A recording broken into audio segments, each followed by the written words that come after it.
So first up, we have dangerous and derelict buildings. I'd like to welcome Steve and John to here to talk about dangerous and derelict buildings. Okay, thank you very much. Way down in the end of the building. I know, yeah. Just some introductions to start with. I'm sitting in for Tracy Weston because she's away sick today. I have Steve Tunley to my left, and he's principal advisor in the compliance team. And we also have Kerry and Jonathan from the fire service at the end of the room there, sitting there. There were some specific questions about fire risk last time we talked about this topic, so we thought it'd be good to have them in the room as well, and they can answer questions that are specific to them. Now, you recall this sort of briefing came out of a report that came to council around derelict buildings and how we manage derelict buildings. And one of the resolutions that came out of that was to report, to do a briefing on how compliance manage other types of buildings, such as dangerous, insanitary, etc. So the briefing today is all about that, dangerous and insanitary buildings, and we'll touch on derelict as well. I will now hand over to Steve to go through the presentation. Good morning, everyone. So again, dangerous, insanitary and derelict buildings. So this session will cover legislation and what permits council to do, statistics, the process, and a couple of examples of previous investigations. Colleagues from FENS down the back will also present to this information session.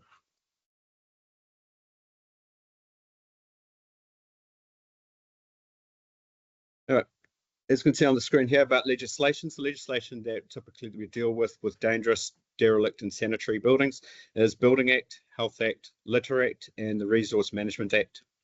So council can only take action where there is a breach of legislation that we administer.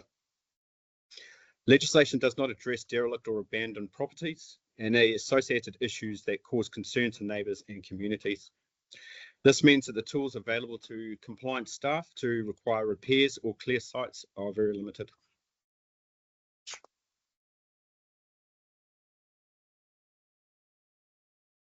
So dangerous buildings. This is covered under section 121 of the Building Act. So if a building is likely to cause injury or death to any persons in it or to persons on other property due to its structural condition, where a building is not lawfully occupied or intended to be occupied. The threshold for action likely to cause injury, death or damage is unlikely to be met. For insanitary buildings, this is covered under section 123 of the Building Act. So a building can be declared insanitary if it is likely to be injurious to health due to its poor structure, state of repair, lack of moisture resistance, or lack of water or sanitary facilities. This section would not normally apply to a building which is abandoned and the owner is not wanting occupation. As noted, the threshold for action in both cases is high, likely to cause injury, death or damage, and likely to be injurious to health. It can be particularly difficult to meet this threshold. Where a property is derelict or abandoned because no one is lawfully residing at the property and there is no immediate intention on the part of the owner to use the property for residential purposes. If the state of the building is likely to cause injury or death to people on other property or likely to damage other property, these powers then can be used.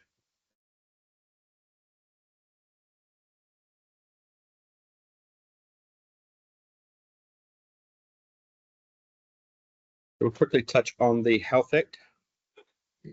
So section 29 of the Health Act, which is for nuisances. The term nuisance is broad and not exhaustively defined. However, section 29 of the Health Act 1956 provides a range of examples. They may constitute a nuisance. In the context of derelict or abandoned buildings, potential nuisances may include offensive accumulations of waste, infestation of rodents or vermin, overcrowding or conditions that are likely to be injurious to health due to insufficient airspace, inadequate floor space, poor lighting or lack of ventilation. Visual amenity alone is not considered when assessing offensiveness. And under section 41, the cleansing order. So a cleansing order can be issued under this section of the Health Act as a formal directive requiring the occupier or owner of the property to carry out specific cleaning or remediation work. in order to abate the conditions that are offensive or injurious to health. The purpose of the order is to eliminate conditions that pose an articulable risk to human health, such as vermin infestation, accumulation of waste, or unsanitary living environments. If the recipient fails to comply, the council may carry out the work itself and recover the costs from the person that it was served upon.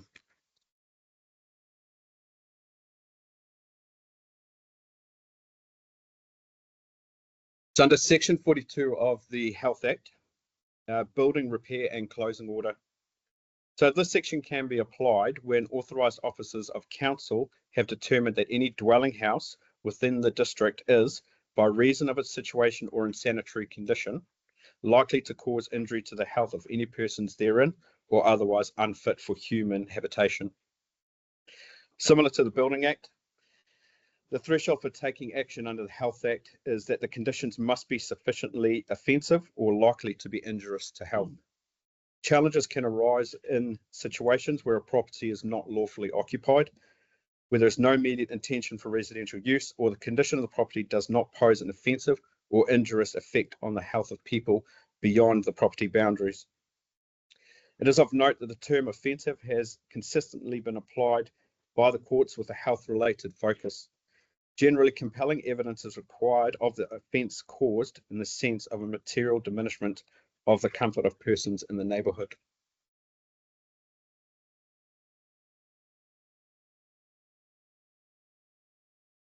So what can territorial authorities do? Litter Act and Resource Management Act. So the Litter Act has provisions enabling council to serve a notice on a property owner to clean up deposited rubbish, even if it wasn't placed on their property by them. These provisions are difficult to administer when no owner can be found or engaged with. Cleanup can be carried out by council, but the costs cannot be recovered. Under the Resource Management Act, we have Section 17, which is the duty to avoid, remedy or mitigate adverse effects. An enforcement order can be served on an owner if it was considered that the property was in such a state as to have an adverse effect on the environment. This argument will be based on the poor performance or appearance of the property, sufficiently diminish the visual amenity of the surrounding area. Amenity arguments are highly subjective and difficult to substantiate.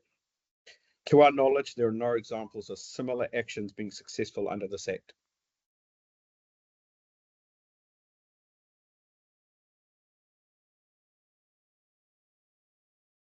So, dangerous building.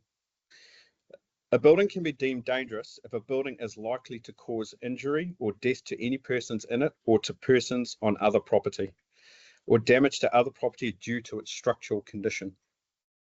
A building can be declared unsanitary if it is likely to be injurious to health due to its poor structure, state of repair, lack of moisture resistance, or lack of water or sanitary facilities. This section would not normally apply to a building which is abandoned and the owner is not wanting occupation of the building. In this instance, a weather event caused a slip, which resulted in slip material coming downslope and impacting the rear northwest wall of the dwelling and laterally pushing our structural elements into the dwelling. Due to the impact of the slip material, the structural integrity of the dwelling has been severely compromised, and in its current condition, presents a serious threat to life and safety should the building be occupied.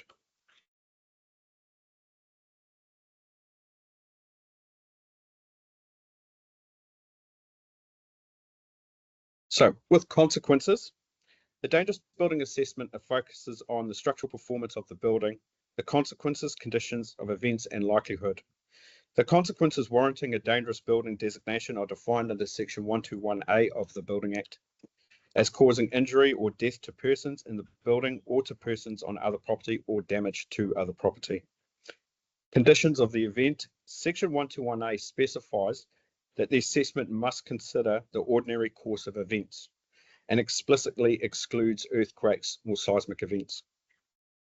According to Westlaw commentary, the ordinary course of events includes the range of temperature variations, different climate conditions likely to be encountered in the course of a year, including dry and wet spells, heavy downpours, winter storms, equinoctial gales, but excluding extraordinary incidents such as 50-year floods and cyclones. The term likely in section 121 does not mean probable, as this sets the threshold too high. A mere possibility is also insufficient. Instead, the likelihood test requires a reasonable expectation of occurrence.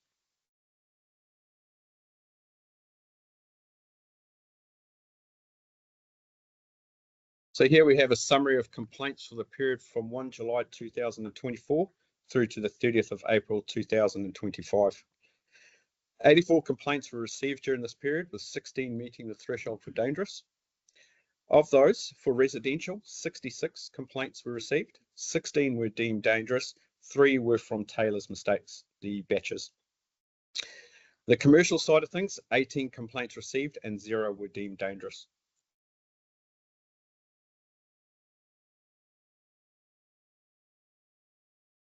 This building will likely be familiar to a lot of people. This is Antonia Hall. So, as this has been investigated multiple times due to fire. It's been determined dangerous via engineer assessment in August 2024. Environmental health assessment deemed insanitary due to conditions on site and suspected asbestos. Notice issued to owner in August 2024 with an expiry date of February 2025. Due to extent of work, complications due to heritage listing and resource consent requirements, extension applied for due to potential sale. This has been extended through to March 25. Sale fell through. Further extension applied, awaiting outcome, however, of PC 13, and another potential buyer is there. However, asbestos assessment is being undertaken. No health risk of airborne asbestos particles, and the extension has been approved through to September 2025, pending outcome of PC 13, and the matter is currently still ongoing.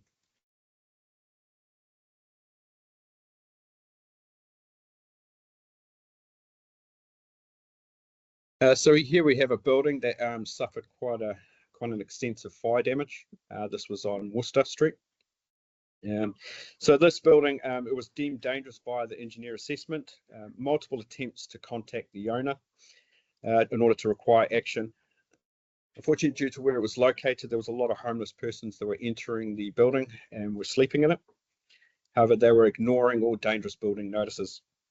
Previous attempts of contact were not successful, and to satisfy the court required 2 service attempts over a 1-month period, and this satisfied the court that we attempted service. The District Court approved council to undertake works and apply a charge to the land.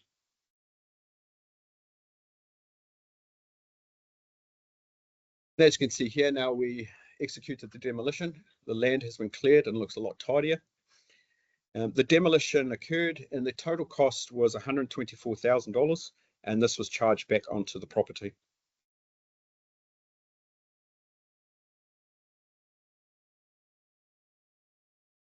Here we have 387A Worcester Street, the former Talon Arms. This was a gun shop that was finalised last month with new owner taking possession on the 10th of June. The investigation was conducted in early 2025, with the property deemed to be a health nuisance and insanitary due to the offensive nature of its condition, Health Act and Building Act. Owner was given a compliance date to clean up the site and remediate offensive conditions, or a cleansing order would be issued. Owner investigated the costs associated with the demolition and ultimately decided to sell the property as is where is. Council agreed to this due to its redevelopment potential. Council then liaised with estate agents to ensure the new owners were of the council's expectations regarding the site. The new owner has now demolished the site with plans to construct a residential apartment block at the rear of the property, with a commercial unit at the front, and a resource application is ready to be lodged.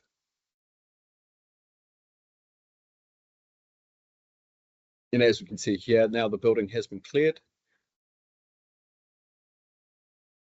which has been quite positive for the community. Right. So moving on to derelict buildings. Council's role in relation to abandoned and derelict buildings. As a general rule, the responsibility to maintain the condition of a property is that of the property owner. And there is no duty on an owner to maintain a building or a property to a specific standard. The Regulatory Compliance Unit receives and investigates complaints in relation to the state or condition of buildings, such as this property here. Escalated action can only be initiated when activity amounts to a breach of legislation enforced by council, and importantly, none of the legislation enforced by council deals specifically with the issue of derelict or abandoned buildings. Complaints about abandoned properties relate most time to structure, rubbish, vermin, and use of the buildings for squatters. Investigations typically find fittings stripped out, doors and windows broken, and generally the structural elements are intact, and the officer is not able to get an engineer certification that would enable serving of a notice and seeking the demolition of the building under the dangerous building provisions of the Building Act. Invariably, there is rubbish within the building and on the grounds, raising concerns for odour and vermin. It is mostly inorganic and not going to either break down or giving rise to odour or providing food for vermin. Council may investigate and take action where a building is unsanitary or dangerous, or where the accumulation of litter defaces or defiles the area. The fact that a property is an eyesore is not maintained does not per se amount to a breach of the relevant legislation we administer.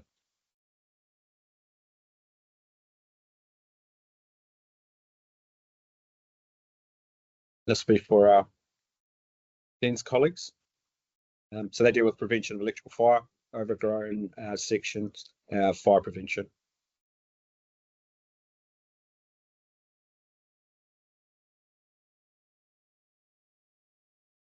And this was raised in previous briefing.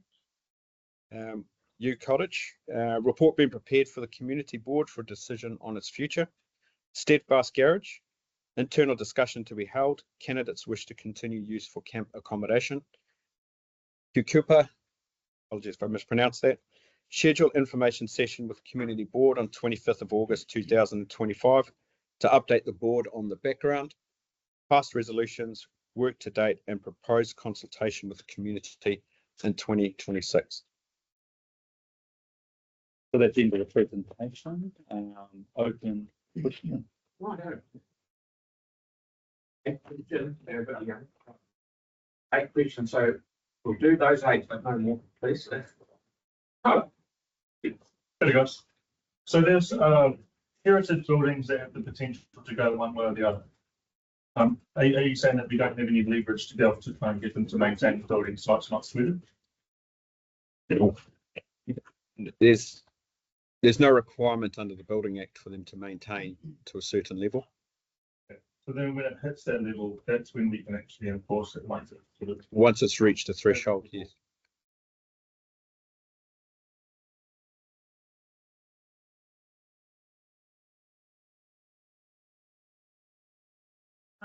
My question is around when someone is living in one and looking at the RMA, section 17.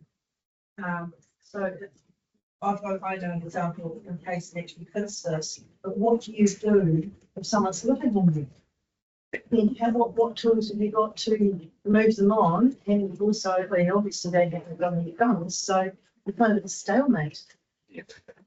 When we issue a notice either under dangerous building or an unsanitary building, the first sort of tier that we have is you cannot occupy the building.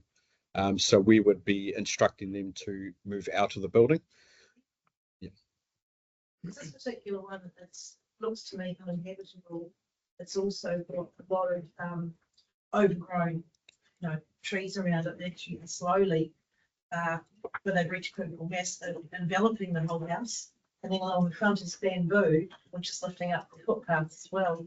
So pretty bad, and all around it is all these new townhouses going up. So it's only a matter of time. So you've actually got their power, but where do they go? It's only in the case where it's dangerous or unsanitary we have that power. If it's a derelict building, then we have no powers to move those people out of those buildings. And what about obviously the rats in there? Does that qualify as a trigger? Potentially, if it's deemed to be unsanitary, but we'd have to do that assessment. An assessment will be done.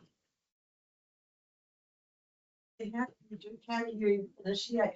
Is it from neighbours complaints you generally get? Complaints from the community.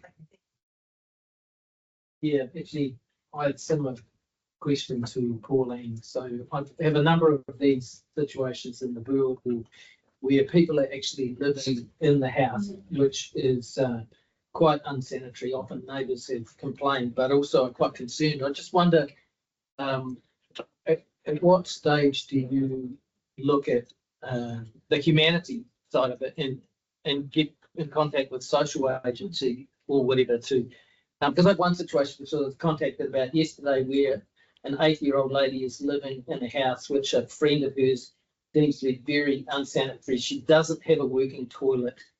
She doesn't have the funds to actually deal with it. She's doing her business and putting it in a red bin. They've contacted a number of plumbers who won't come and do the work because she has no funds. Yeah. I'm wondering about the mayor's welfare fund, but you know, what steps would we take in a situation like that to introduce social agencies to actually do something to help these people? So the environmental health officers, they would do the assessments for the unsanitary building things, and I am aware that they do engage with external agencies in order to provide support as a sort of a wraparound service for them. Yeah, But the building would have to be deemed unsanitary at that point.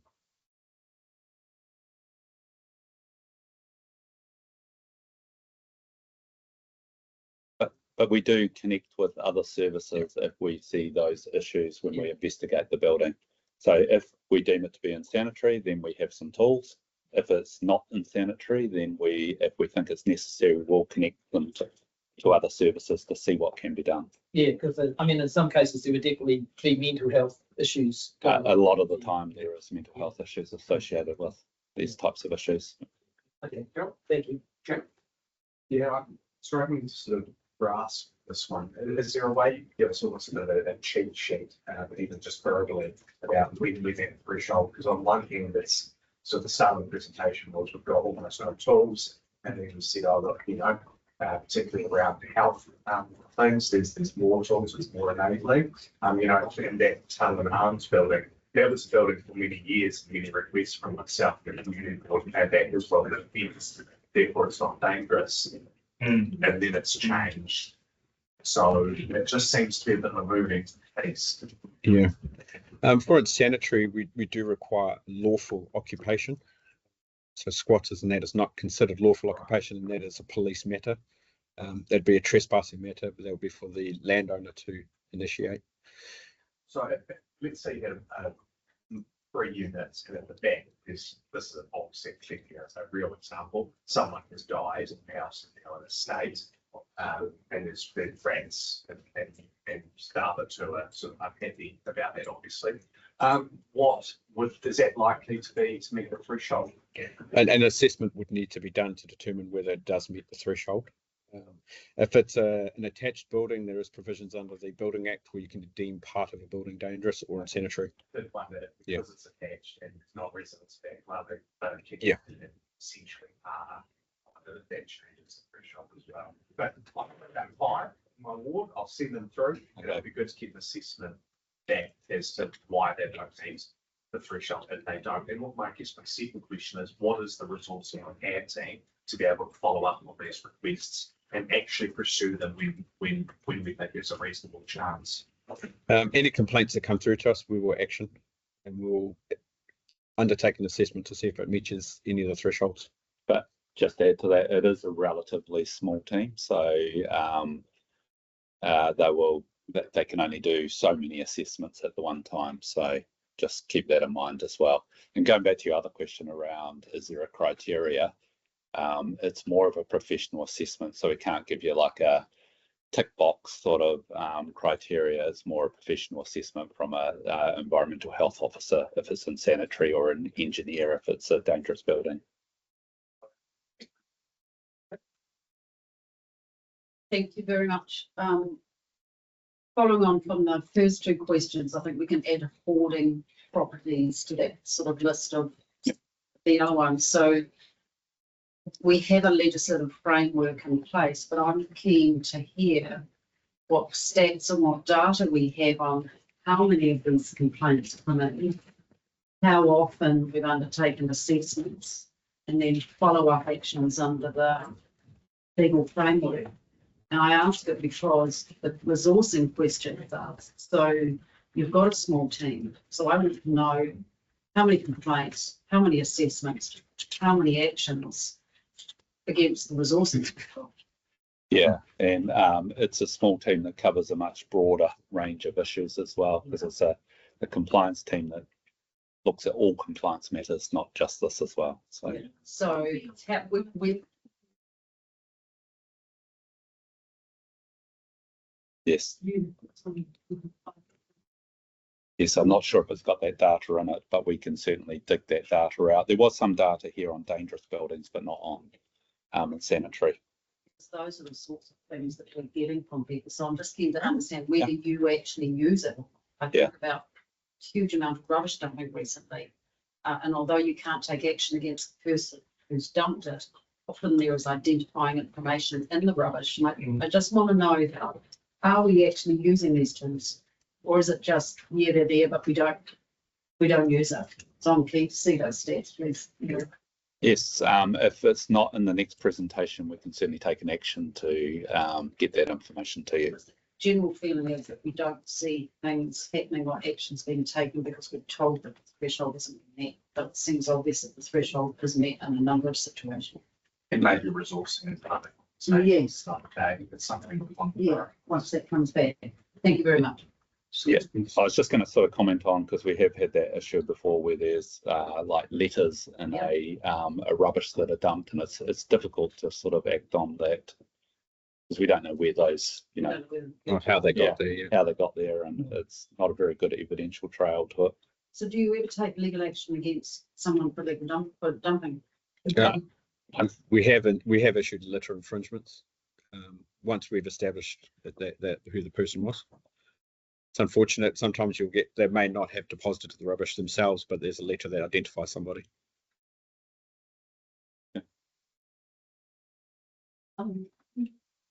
To sort of the limitations of the current rules that we have, I know that in the past has come up as alternative approaches. So there's the option of looking at an additional bylaw like Auckland. They've got one that's property maintenance and nuisance, which I know has its limitations, but it does have a wider scope in some areas. And also a rating pool around similar to the land potential, looking at the derelict building. I think it'd be interesting to kind of revisit that to understand, given that I understand it's a bit more complex with buildings versus vacant land, but we know that, well, in a specific example, we've seen a big change in how that's impacted redevelopment sites in New Brighton. So I'm interested in giving you a bit more updated advice on in terms of derelict buildings and rating with bylaw options. And then just finally, it probably isn't for today, but I'd be interested to get a bit of information on earthquake-prone buildings, because my understanding is that derelict buildings or dangerous buildings, there isn't actually a definition in terms of earthquake-prone. Is that correct? So you can be earthquake-prone, but it's not technically dangerous. Yeah, that's right. I can ask for that last question to come back as part of the building quarterly report, because it's the building consent team that look after that. In terms of your first question, you'll recall the paper that came to you on derelict buildings, and there was a resolution to trial a process in New Brighton and Antonio Hall, and we are due to report back to you at the end of February next year. And as part of that, we had to explore additional tools and approaches, both regulatory and non-regulatory, that may support the objectives of above, including rating tools, etc. So that will come back to you in February. With the 4 acts that you work under, some seem to be toothless because, as you've described it, it's hard to define certain things. Are we working with those agencies, government agencies and other councils to try and improve what the act is pointing out and trying to achieve? Because it's no use having an act if it's not really, it doesn't give you the teeth or the strength to actually act on it. Well, largely, I mean, the Act is national legislation, so it would need to be changes would need to be made at a national level. Yeah, but if we don't, as a council, get involved with other councils to try and improve the Act and to be able to enforce it as it's mainly meant to, we're just going to go round and round circles. So so the question is, are we working with other councils to inform central government? Because it's not a national versus state, whatever it is, it's central government agencies. Are we working with them and other councils to try and improve the acts? Yeah, so there are various groups that this council are involved in, national groups in that. I don't exactly know what feedback we're giving as part of the being involved in those groups. We have given in the past feedback on legislation when we're able to make submissions. That's mainly the Resource Management Act at the moment, but the others we haven't had the opportunity to yet. So it's mainly through those sort of groups that we're involved in that we're giving sort of feedback to, but otherwise it's submissions through that process. You mentioned Auckland, and I think Jake's earlier question mentioned the same plunge folks, it'd be good and updates to look at, if we're looking at that kind of thing, where these improvements can happen to give us speed. Yeah. It's one of the things that, I mean, we've all been kind of approached as neighbours who look after their property, have issues with vermin, etc. And it seems that we're pretty toothless to not be able to help that. So yeah, I'll follow that up. Yeah. Yes. Thank you very much. Thank you. We've got just one real good question from me. You said about we've cleared a site, it was 129 grand. 124,000, please. And if we got charged back from the land, does that mean the guy's going to pay it? But if he wasn't tidying it up in the first place, was you got any hope of getting the money off him? Or When we charge against the land, that's a charge against the title. So when the land does get sold, we will recoup at that point. We can force the sale of the land through a court order if we wanted to recover our money. In that particular case, there's a lot of issues going on in the background as well that we probably wouldn't do that now. Yanni, Sarah and Mel, please. We're out of time. Thank you for the presentation. I mean, this is an issue that I've raised quite a few times. What I'm really concerned about, I've got an example, 361 Pages Road, where it's had a history of 5 years of complaints. The only thing that gets any action is when the property actually goes up in flames. Then it becomes more dangerous. And then there's a request to do something. I don't know if that work was completed yet. It's still, I'm getting reports of residential work hasn't been done, but there was a deadline a couple of days ago. But I guess the question is, out of all the complaints in the buildings that you've got, in terms of the 66, how many of those have had arsons or fires? Because what I worry about is the people that live in these communities repeatedly raise the risk of a fire. Nothing gets done until a fire happens. And then even after the fire happens, it takes months and months. And sometimes in some cases, there's been multiple fires at the same building. So I'm just trying to understand, like, what can we do to prevent the properties from getting to a situation where they are actually that fire risk at start, so that people can live, without the fear of their houses catching fire in close proximity to these sites. Because it's very unsettling for neighbours, particularly in the older, suburbs where we've got residential, quite close proximity, and obviously, wooden buildings next to each other as well. So I'm really trying to understand what more we can do, because at the moment the current system does not work for the community. And I welcome the advice back on the dirty 30 type. I mean, we were told previously that we couldn't roll that out across. How many questions were there, mate? Well, yeah. So the question, I understand. So Also the street. but the question is, like, we were previously told that we couldn't do the dirty 30 approach because of resourcing. You've had 66 complaints. So really there's three questions. One is, what can we do to stop fire risk, mitigate the fire risk? And what data do we have around how many of these have actually caught fire? The second question is, what resources are required to do the approach that Celeste and others have talked about, which is that rating process? Maybe that's not the deal, because we're still this so far out of time. So do you want to answer one of those, please? Like we said in the Building Act, there's no specific standard that a landowner needs to maintain to. So unless we deem it dangerous or unsanitary, it's up to the landowner to maintain. We have very little powers to force them to do something. Unless there is vermin, then we can look at other aspects. But it would require an assessment from specialists in order for us to enact something. I might just get the fire service to comment too. Do you do any assessment of fire risk of buildings? Not on buildings. So we have legislation that allows us to make an assessment on fire hazards, but it relates to the wording is vegetation or other things. But what we can't account for is the deliberately set fire. We can't prevent deliberate fires because we can't prevent people. We can only deal with things that even overgrown vegetation doesn't necessarily classify as a fire hazard because there has to be a probable chance that will catch fire. So there has to be an ignition source present to cause the spread of fire. So even though long overgrown section doesn't count as a fire risk, you'd have to be someone who's consistently welding or grinding next to that pattern for us to determine that that's imminent risk of fire. I think what would be helpful is that we can get some suggestions or some recommendations from both teams and our staff about what is the legislation change we need to try and reduce the risk of right. That would be really useful. Yeah. Thank you. And so we've got Sarah email. Thanks. So far, most of it's dealt with buildings where the wider communities have been whatever. Just wondering, within sanitary buildings, especially the new healthy home standards, the number of flats that are in really poor condition and unhealthy for people to live in. Is it council that flatting students, for example, can complain to if their flat is damp and mouldy because it is hazardous to health? My understanding is that's the case, but do we have any of those we can contact students at all? Yes, they can approach us to ask for an assessment if they believe there is potential in sanitary building. The environmental health officer would head out and conduct an assessment to see if it meets the standard under the Building Act for insanitary building.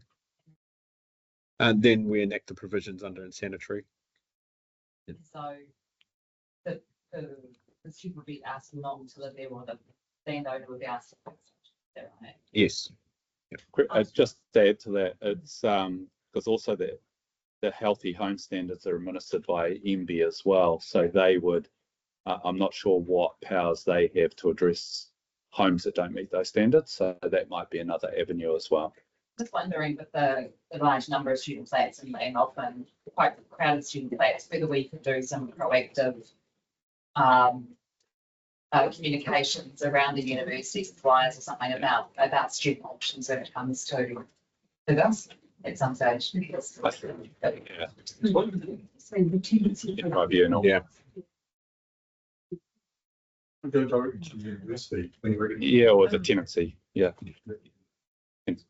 My question's about the rubbish that accumulates on properties, that is sort of been touched on, but normally these properties are derelict probably, but the owners are either at a home or the people responsible for it don't live in Christchurch because they're doing it on behalf of another family member who's not capable, but they can't sell it, and they're sort of stuck in this ability to not do anything. And there's, of course, rubbish accumulates on these sites, and to the public, it is the same as rubbish accumulating on the firm.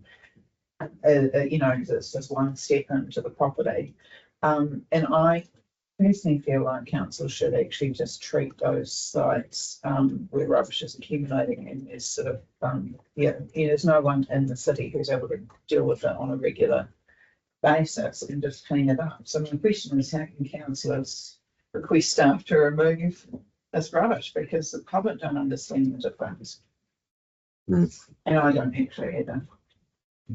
I mean, I do because it's on public property, but the people that own it are not capable of doing anything about it or potentially, Yeah, we can issue orders to clear the site. However, yeah. We can councillors decide, is it possible for us to decide at this particular site, we would like council staff and ratepayers are supposed to clean it up, because they clean up other uses out on the firm, everywhere throughout. Yeah. So council can clear a site, but like we said in the presentation, we can't recover those costs then. And that's the point you're making. Because that's the point that I'm making, is that where it's reliant on staff to decide that they would now like to do it or not, rather than council deciding we would like. What if we looked at what other cities did and what best practices, because obviously the possible and unintended consequences that no one would go to a tip anymore and they just put stuff out on their property and would be responsible. Derelict's not to no one's there, and you have all the people outside the city. It's quite a Right. specific example. And there's a few of those around, but it's generally an home side. And, you know, and there's around the family dynamic that means that properties. Okay, right, we've had some extremely good questions and some very good answers. What, can we get an answer? Yeah, we do have the insanitary provisions if it meets that threshold. Otherwise, it's a different type of question. Would council fund a service that goes in and cleans up these sites? Can we request specific sites get cleaned up at? So they will come through a different.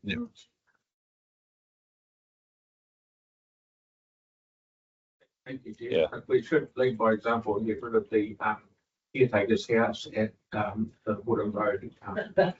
Just throw it in there for like 10. Very much, right. Thank you very much.